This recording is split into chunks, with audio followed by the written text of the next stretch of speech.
નમસ્કાર વિદ્યાર્થી મિત્રો, વર્લ્ડ ઇનબોક્સ એકેડમી પર આપ સૌનું સ્વાગત છે। મિત્રો, આજે છે 28 જૂન 2021 અને આજના લેક્ચરમાં આપણે આજના કેટલાક મોસ્ટ ઇમ્પોર્ટન્ટ કરંટ અફેર વિશે ચર્ચા કરવાના છે કે જે તમારી આવનારી પીએસઆઈ, કોન્સ્ટેબલ, બિન સચિવાલય તેમજ જીપીએસસી ક્લાસ 1 2, ડીવાયએસઓ, એસટીઆઈ અને પીઆઈ જેવી પરીક્ષાની અંદર પૂછાઈ શકે તેવા મહત્ત્વના પ્રશ્નોની ડિટેલમાં આપણે ચર્ચા કરવાના છીએ, જેનાથી આવનારી પરીક્ષામાં કરંટ અફેરનો કોઈ પણ પ્રશ્ન પૂછાય તો એનો જવાબ તમને 100% આવડે।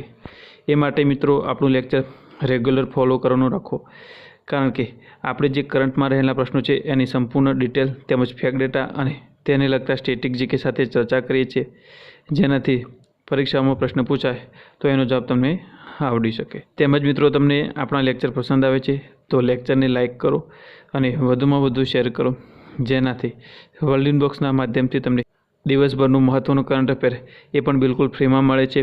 તો ચોક્કસથી તમે દિવસમાં એકવાર આપણા લેક્ચર જોવાનું રાખો, તમને ચોક્કસથી એક્ઝામમાં ફાયદો થશે। તેમજ મિત્રો, તમે આપણા લેક્ચર અંગેના પ્રતિભાવ કમેન્ટ બોક્સની અંદર જણાવવાનું રાખો, જેનાથી અમને મોટિવેશન મળતું રહે અને આવી જ રીતે તમારા માટે દિવસના મહત્ત્વના કરંટ અફેરના પ્રશ્નોની ચર્ચાઓ કરતા રહીએ। તો મિત્રો, તમે હજુ સુધી આપણી વર્લ્ડ ઇનબોક્સ યુટ્યુબ ચેનલને સબસ્ક્રાઇબ કરી નથી તો તેને હાલ જ સબસ્ક્રાઇબ કરી દો અને બાજુમાં આપેલ બેલ આઇકન પ્રેસ કરો, જેથી આવનારા દરેક નવા વિડીયોની અપડેટ તમને મળતી રહે। તો મિત્રો, ચાલો શરૂઆત કરીએ આજના લેક્ચરની। તો ગઈકાલના લેક્ચરમાં આપણે પ્રશ્ન પૂછેલો હતો કે વર્તમાનમાં કર્ણાટકના મુખ્યમંત્રી કોણ છે? તો મિત્રો, એની અંદર આપણો જવાબ આવે છે BS યેદુરપ્પા। તો BS યેદુરપ્પા જે છે એ કર્ણાટકના વર્તમાનમાં મુખ્યમંત્રી છે। તેમજ મિત્રો, વર્તમાનમાં કર્ણાટકના રાજ્યપાલ છે વજુભાઈ વાળા, અને મિત્રો આ BS યેદુરપ્પા જે છે એ કર્ણાટકના 19મા મુખ્યમંત્રી છે। મિત્રો, આ પ્રશ્નનો જવાબ ઘણા વિદ્યાર્થીઓએ આપ્યો છે, એ ખૂબ સારી બાબત કહી શકાય। આવી જ રીતે મિત્રો, લેક્ચરના અંતમાં પૂછવામાં આવતા પ્રશ્નનો તમે કમેન્ટ બોક્સની અંદર જવાબ જણાવવાનું રાખો, જેનાથી તમારા જીકેમાં પણ વધારો થઈ શકે। તો મિત્રો, ચાલો શરૂઆત કરીએ આજના પહેલા પ્રશ્નથી। તો તાજેતરમાં કઈ રાજ્ય સરકારે ઇલેક્ટ્રિક કારની ખરીદી પર 1.5 લાખ રૂપિયા સબસિડી આપવાની જાહેરાત કરી છે? તો મિત્રો, એની અંદર આપણો જવાબ આવે છે ગુજરાત। તો ગુજરાત જે છે એને ઇલેક્ટ્રિક કારની ખરીદી માટે 1.5 લાખ રૂપિયાની સબસિડી આપવાની જાહેરાત કરી છે। તો વાત કરીએ એના વિશે, તો ગુજરાત સરકારની ઇલેક્ટ્રિક વ્હીકલ પોલિસી 2021 મુજબ 2 વ્હીલરની ખરીદી માટે 20,000 રૂપિયાની સબસિડી તેમજ 3 વ્હીલરની ખરીદી માટે 50,000 રૂપિયા સબસિડી આપવામાં આવે છે, તેમજ 4 વ્હીલરની ખરીદી પર 1,50,000 રૂપિયા સુધીની સબસિડી આપવામાં આવશે। તો મિત્રો, ગુજરાત સરકારની જે 2021ની ઇલેક્ટ્રિક વ્હીકલ પોલિસી છે એ મુજબ 2 વ્હીલરની ખરીદી પર 20,000 રૂપિયા સબસિડી, 3 વ્હીલરની ખરીદી પર 50,000 અને 4 વ્હીલરની ખરીદી પર 1,50,000 રૂપિયાની સબસિડી આપવામાં આવે છે। ત્યારબાદ જોઈએ મિત્રો, ગુજરાત સંબંધિત તાજેતરનું કરંટ અફેર। દેશનું પહેલું આંતરરાષ્ટ્રીય સમુદ્રી સેવા ક્લસ્ટર ગિફ્ટ સિટી સ્થાપિત કરવામાં આવશે, તેમજ ડ્રેગન ફળનું નામ બદલીને કમલમ રાખવામાં આવ્યું છે। આ સિવાય બાગાયતી વિકાસ મિશન લોન્ચ કરવામાં આવ્યું છે, તેમજ ભારતના સૌથી મોટો મલ્ટી મોડલ લોજિસ્ટિક પાર્ક જે સાણંદમાં સ્થાપિત કરવાની જાહેરાત કરી છે, તેમજ 1 જાન્યુઆરી 2021 ગુજરાતમાં નવી પર્યટન નીતિ લાગુ કરવામાં આવી છે। ત્યારબાદ આગળ જોઈએ તો દીનદયાળ ક્લિનિક લોન્ચ કરવામાં આવી છે, તેમજ દેશનું સૌથી મોટો સોલર પાર્ક કચ્છમાં સ્થાપિત કરવાની જાહેરાત કરી છે।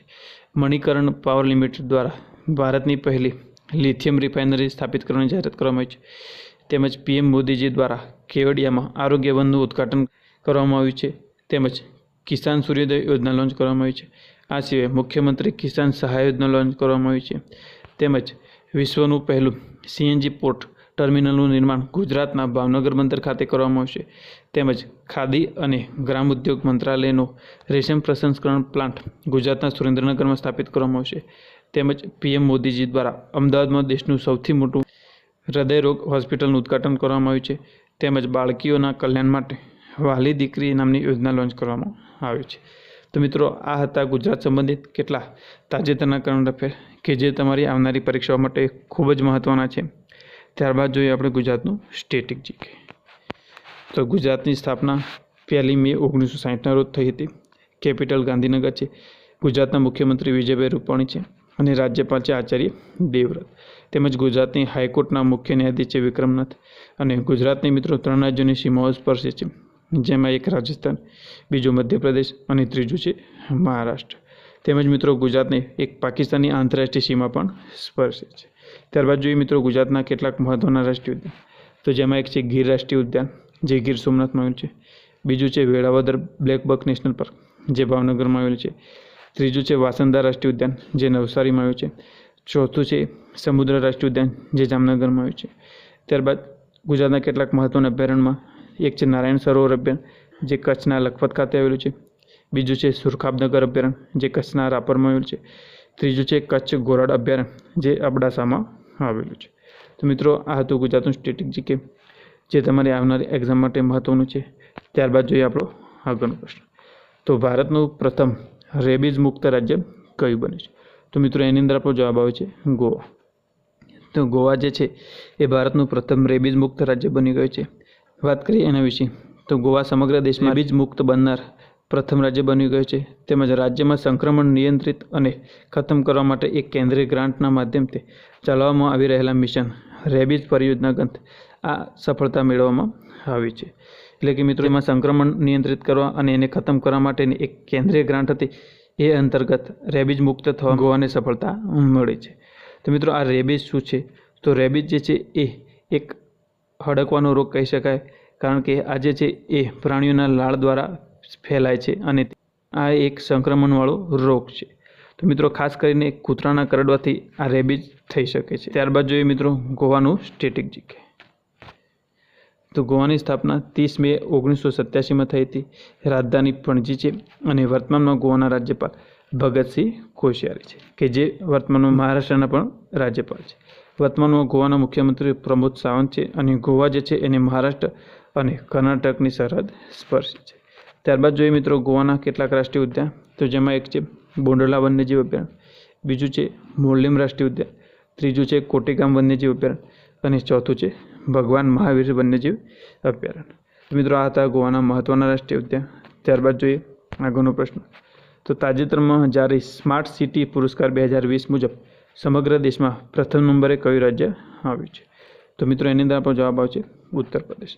તો આ જે સ્માર્ટ સિટી પુરસ્કાર 2020 છે એમાં ઉત્તર પ્રદેશ પ્રથમ નંબરે આવ્યું છે. તેમજ આ પુરસ્કારમાં મિત્રો ઉત્તર પ્રદેશ સિવાય બીજા નંબર પર મધ્યપ્રદેશ છે અને ત્રીજા નંબર પર તામિલનાડુ આવેલું છે. તેમજ મિત્રો આ જે પુરસ્કાર છે એ કેન્દ્ર સરકાર તરફથી આપવામાં આવે છે. અને વાત કરીએ તો આ પુરસ્કાર અંતર્ગત સ્માર્ટ સિટીની, તો જેમાં પ્રથમ નંબરે ઇન્દોર તેમજ આપણા ગુજરાતની સુરત જે છે એ સ્માર્ટ સિટીમાં પ્રથમ નંબરે આવેલા છે. મિત્રો અહીંયા વાત છે ઉત્તર પ્રદેશની, તો ઉત્તર પ્રદેશ સંબંધિત તાજેતરનું કરંટ અફેર વિશે ચર્ચા કરી. તો કિસાન કલ્યાણ મિશન લોન્ચ કરવામાં આવ્યું છે, તેમજ નવીન રોજગાર છત્રી યોજના શરૂ કરવામાં આવી છે, અભ્યુદય યોજના શરૂ કરવામાં આવી, તેમજ પેપરલેસ બજેટ રજૂ કરનાર પ્રથમ રાજ્ય બન્યું છે. આ સિવાય પ્રધાનમંત્રી સ્વનિધિ યોજના લાગુ કરનાર પ્રથમ રાજ્ય બન્યું છે. તેમજ બાલ શ્રમિક વિદ્યા યોજના શરૂ કરવામાં આવી, તેમજ મુખ્યમંત્રી નિરાશ્રિત ગાય ભાગીદાર યોજના પણ ઉત્તર પ્રદેશમાં શરૂ કરવામાં આવી છે. તો મિત્રો આ હતા ઉત્તર પ્રદેશના કેટલાક તાજેતરના કરંટ અફેર કે જે તમારી આગામી એક્ઝામ માટે ખૂબ જ મહત્ત્વના છે. ત્યારબાદ જોઈએ ઉત્તર પ્રદેશનું સ્ટેટિક જીકે. ઉત્તર પ્રદેશના મુખ્યમંત્રી યોગી આદિત્યનાથ છે. રાજ્યપાલ છે શ્રીમતી આનંદીબેન પટેલ કે જે ઉત્તર પ્રદેશ તેમજ મધ્યપ્રદેશના પણ રાજ્યપાલ છે. રાજધાની છે લખનઉ અને ઉત્તર પ્રદેશમાં કુલ 75 જિલ્લા આવેલા છે. તેમજ મિત્રો ઉત્તર પ્રદેશ જે છે એ કુલ 8 રાજ્યની સીમાઓને સ્પર્શે છે, જેમાં એક છે ઉત્તરાખંડ, બીજું હિમાચલ પ્રદેશ, ત્રીજું હરિયાણા, ચોથું રાજસ્થાન, પાંચમું મધ્યપ્રદેશ, છઠ્ઠું છત્તીસગઢ, સાતમું ઝારખંડ અને આઠમું બિહાર. ત્યારબાદ જોઈએ મિત્રો ઉત્તર પ્રદેશના કેટલાક મહત્ત્વના રાષ્ટ્રીય ઉદ્યાન, તો જેમાં એક છે દુધવા રાષ્ટ્રીય ઉદ્યાન, બીજું છે કિશનપુર વન્યજીવ વિહાર, ત્રીજું છે કરતનિયા ઘાટ વન્યજીવ વિહાર, ચોથું છે કેમૂર વન્યજીવ વિહાર, પાંચમું છે રાષ્ટ્રીય ચંબલ વન્યજીવ વિહાર, છઠ્ઠું છે નવાબગંજ વન્યજીવ વિહાર અને સાતમું છે સોહાગી બરબા વન્યજીવ વિહાર. તો મિત્રો આ હતા ઉત્તર પ્રદેશના મહત્ત્વના રાષ્ટ્રીય ઉદ્યાન. ત્યારબાદ જોઈએ મિત્રો આપણો આગળનો પ્રશ્ન, તો ભારત સરકારે ઇલેક્ટ્રિક વાહનોના મેન્યુફેક્ચરિંગ અને ઉપયોગને પ્રોત્સાહન આપવા માટે ફેમ ઇન્ડિયા જે છે આ યોજનાના બીજા ચરણને ક્યાં સુધી લંબાવવામાં આવ્યું છે? તો મિત્રો એની અંદર આપણો જવાબ આવશે 31 માર્ચ 2024 સુધી. તો ભારત સરકારની જે ઇલેક્ટ્રિક વાહનોને મેન્યુફેક્ચર તેમજ એના ઉપયોગને પ્રોત્સાહન આપવા માટેની ફેમ ઇન્ડિયા યોજના જે છે તેના બીજા ચરણને 31 માર્ચ 2024 સુધી લંબાવવામાં આવ્યું છે. વાત કરીએ ફેમ ઇન્ડિયા વિશે, તો ફેમ ઇન્ડિયા જે છે એ વર્ષ 2015માં શરૂ કરવામાં આવી હતી. તો ફેમ ઇન્ડિયાનું ફૂલ ફોર્મ થાય છે faster adoption manufacturing of electric vehicle in India. ફરીથી મિત્રો એકવાર રિવાઇઝ કરું છું તો faster adoption manufacturing of electric vehicle in India. ત્યારબાદ મિત્રો આપણા આગળના પ્રશ્નની ચર્ચા કરીએ એ પહેલાં વાત કરીએ તો વર્લિન બોક્સ એકેડેમી ગાંધીનગર દ્વારા આગામી ડીવાયએસઓ તેમજ એસટીએની પ્રિલિમ પરીક્ષા માટે એક ફ્રી પ્રેક્ટિસ પેપર સિરીઝ શરૂ કરવામાં આવી છે, જે અંતર્ગત વર્લિન બોક્સની ટેલિગ્રામ ચેનલ પર ડેલી પ્રેક્ટિસ પેપર જે છે એ મૂકવામાં આવશે અને આવી રીતે કુલ 30 જેટલા પ્રેક્ટિસ પેપર આપણી ટેલિગ્રામ ચેનલની અંદર મૂકવામાં આવે છે, જેની શરૂઆત 24 જૂનથી થઈ ગયેલી છે. તો ચોક્કસથી મિત્રો તમારી તૈયારીને ચકાસવા માટે આ પ્રેક્ટિસ પેપર સોલ્વ કરવાનું રાખજો. તેમજ મિત્રો આ કાર્યક્રમ વિશેની વધુ માહિતી માટે તમે આપણા હેલ્પલાઇન નંબર 7575061818 પર કોલ કરીને માહિતી મેળવી શકો. તો મિત્રો આ હતી માહિતી આપણા વર્લિન બોક્સ એકેડેમી દ્વારા શરૂ કરાયેલ ફ્રી પ્રેક્ટિસ પેપર સિરીઝ વિશે. ત્યારબાદ જોઈએ મિત્રો આપણો આગળનો પ્રશ્ન. તો તાજેતરમાં DRDOએ કયા સ્થળેથી પિનાકાટ 2નું સફળતાપૂર્વક પરીક્ષણ કર્યું છે? તો મિત્રો એની અંદર આપણો જવાબ આવે છે ઓડિશા. તો તાજેતરમાં DRDO દ્વારા ઓડિશાથી એક પિનાકાટ 2નું સફળતાપૂર્વક પરીક્ષણ કરવામાં આવ્યું છે.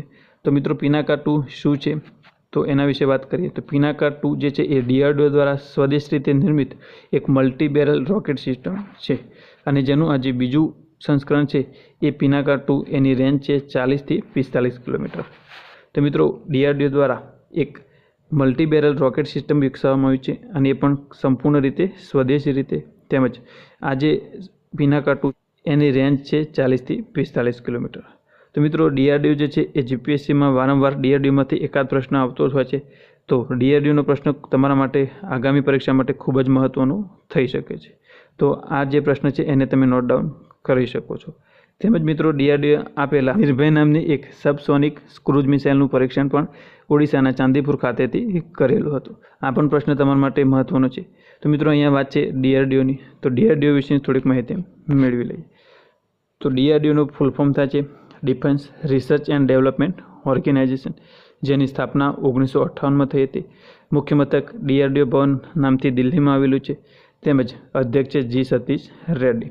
તેમજ મિત્રો DRDOનું ધ્યેય સૂત્ર છે બલેશ્ય મૂલમ વિજ્ઞાનમ. તો મિત્રો આ હતી માહિતી DRDO વિશેની. ત્યારબાદ જોઈએ આપણો આગળનો પ્રશ્ન. તો તાજેતરમાં કઈ રાજ્ય સરકારે COVID-19 પરિવાર આર્થિક સહાય યોજના શરૂ કરી છે? તો મિત્રો એની અંદર આપણો જવાબ આવે છે દિલ્હી.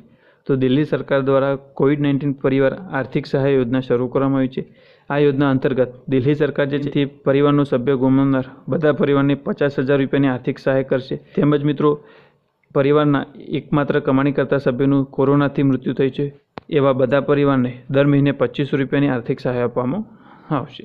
તો મિત્રો દિલ્હી સરકાર દ્વારા એક મહત્ત્વની યોજના શરૂ કરવામાં આવી છે, જે અંતર્ગત COVID-19ના કારણે જે પરિવારનો સભ્ય ગુમાવ્યો છે એ પરિવારને 50,000 રૂપિયાની આર્થિક સહાય, તેમજ પરિવારમાં કમાણી કરતો એકમાત્ર સભ્ય હોય અને એનું કોરોનાના લીધે મૃત્યુ થયું છે તો એવા તમામ પરિવારને દર મહિને 2500 રૂપિયાની આર્થિક સહાય આપવામાં આવશે. તો મિત્રો અહીંયા વાત છે દિલ્હીની. દિલ્હી વિશે થોડીક માહિતી મેળવી લઈએ. તો દિલ્હીના મુખ્યમંત્રી છે અરવિંદ કેજરીવાલ અને ઉપરાજ્યપાલ છે અનિલ બેજલ. તેમજ દિલ્હી મુખ્ય ન્યાયાધીશ છે ધીરુભાઈ N. પટેલ. દિલ્હીમાં કુલ 11 જિલ્લાઓ આવેલા છે. તેમજ દિલ્હીની લોકસભાની 7 સીટ છે અને રાજ્યસભાની 3 સીટ તેમજ વિધાનસભાની 70 સીટ છે. તો મિત્રો આ હતી માહિતી દિલ્હી વિશેની.